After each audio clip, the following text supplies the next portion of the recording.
Michigan Republican gubernatorial nominee Tudor Dixon on Monday sounded off on former President Barack Obama, who visited the Great Lakes state on Saturday to campaign for Gretchen Whitmer.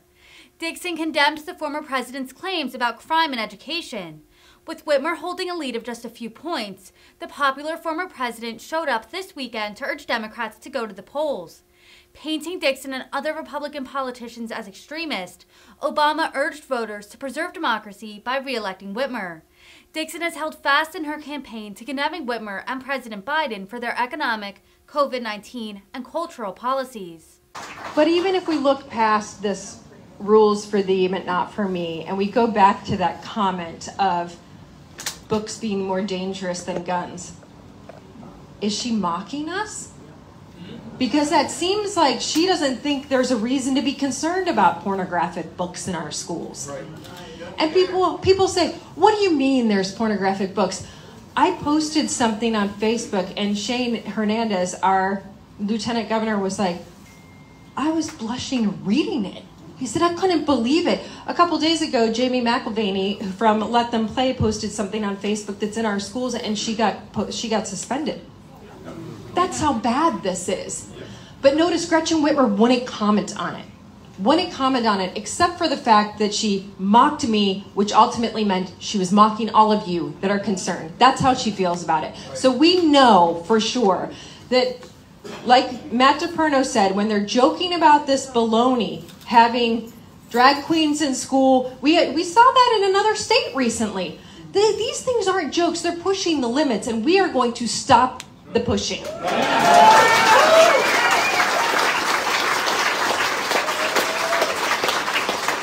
I think when you have these events, I mean, we certainly didn't expect all of you to show up today. We're so excited. Everywhere we go, we get more and more people. And when we have these events, the media is kind of like, how is this happening? We were in the bag for Gretchen. So when I first won the primary, I had one of the guys on radio say to me, how do you think you could possibly do this? You have no name ID. Gretchen Whitmer has name ID across the entire state. You'll never be able to do this. And I said, don't worry. Everyone in the state will know my name, and Gretchen Whitmer's going to pay for it. So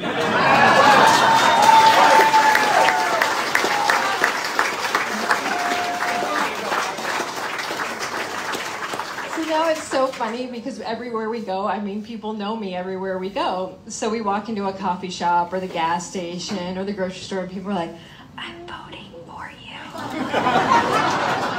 And I always think, it's been nice doing business with you, Gretchen. Because how would that have ever happened? I mean, it's so funny how things can be turned to your advantage if you have the right message. And we have the right message because right now the state of Michigan's at a crossroads. We have got to bring education back. We can't be in the bottom 10 in the nation.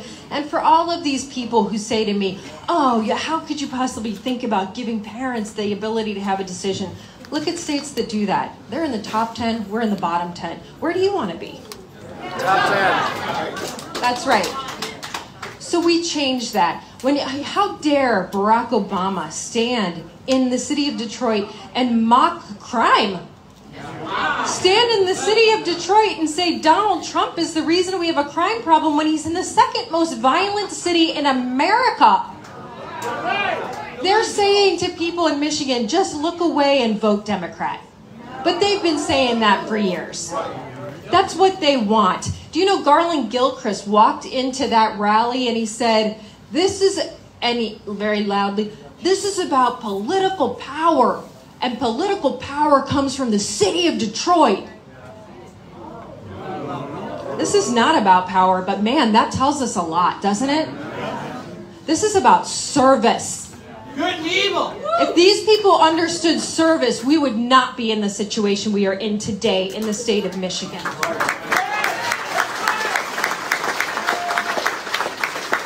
If you have someone that is going to bellow in a room of 3,000 people that they deserve to put them back into power, that is the last person that should have any position in government. He made one other interesting comment. He said, I believe that every kid should have an excellent public education, and that starts with taking care of the adults. But of course, the union bosses were there introducing people. So we know that they've dropped $1 million into their campaign and probably much more than that. So they have to be loyal to the union bosses. One thing I did not hear them talk about were kids and parents. Kids and parents, and not service at all. They didn't talk about, Gretchen Whitmer got up and talked, she didn't talk about parents once.